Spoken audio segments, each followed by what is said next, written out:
a crowd started to gather. The men were chanting in Arabic, Allahu Akbar, Allahu Akbar. And my father and I, as I was holding his hand, were pushed to the front of this crowd.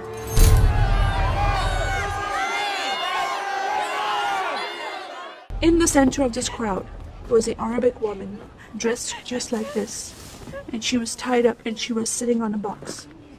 Next to her was an Arabic man, and he did a traditional Islamic prayer on the floor. And he got up from the floor, and from his side, he pulled out this very long golden sword, and he beheaded the woman. My legs are shaking, and my heart is going fast. And my father said, if you don't listen to the teachings we're instilling in your life, this will happen to you one day.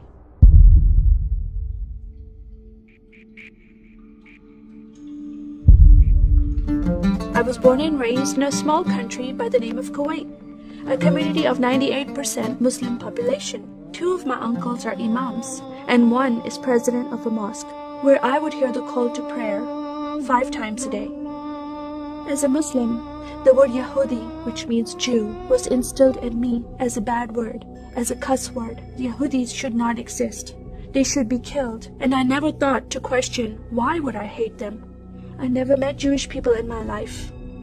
They never did anything to harm my family. I just hated them. Just the word brought hatred in my heart. It's very important to learn the Quran and the Hadith and even memorize it in Arabic. I even entered a competition where you recite the long chapter in front of Islamic leaders and teachers.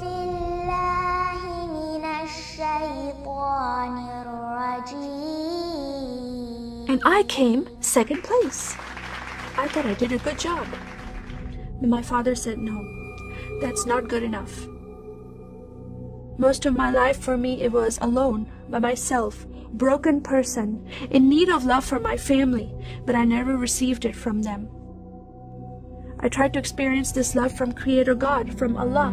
In my prayer times, I lifted up my hands and I cried out to Allah for help. Please have my father stop beating my mother. Please have my father stop beating me. But no help came. God is not a personable God to Muslims. God doesn't say, I love you. Saddam Hussein forces came in the middle of the night and invaded the small country of Kuwait. And then they came to my city and they destroyed property and they looted people's home and they stole possessions and they killed the men and they raped the women.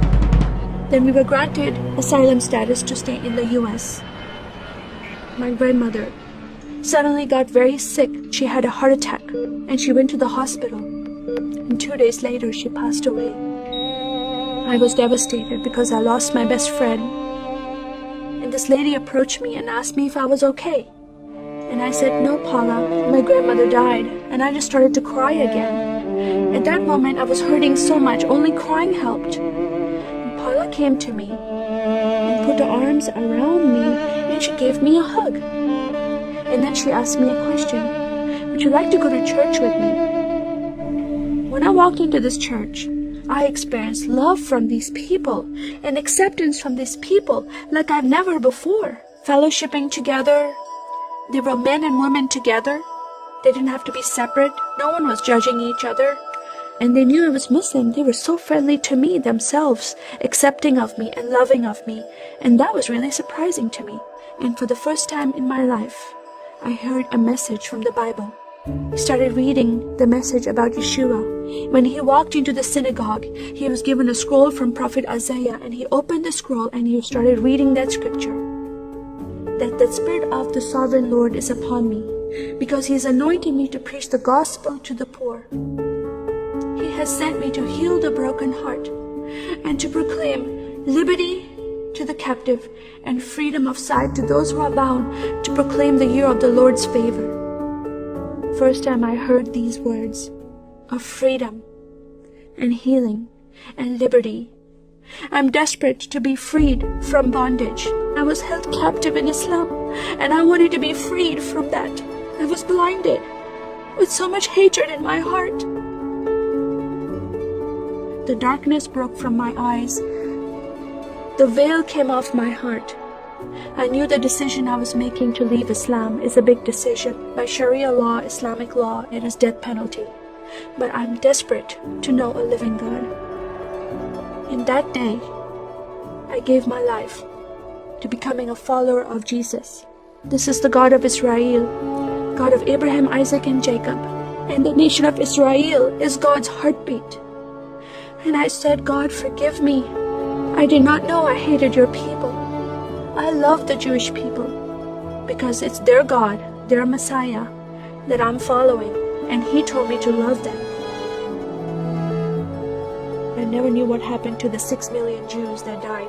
I never heard that in Kuwait in history. Now that I met Holocaust survivors, I know their story, and I shared my story with them. Your God, your Messiah, changed my heart, giving His life for me, so I can have life everlasting. He rescued me. He saved me. He came and brought joy in my life again. And I'm a blessed woman. And I start crying, and they start crying. And we are able to relate to each other, and they embrace me, and they love me, and they experience some healing, I believe, when they hear my story. That is a privilege to have that in my life. I am one for Israel.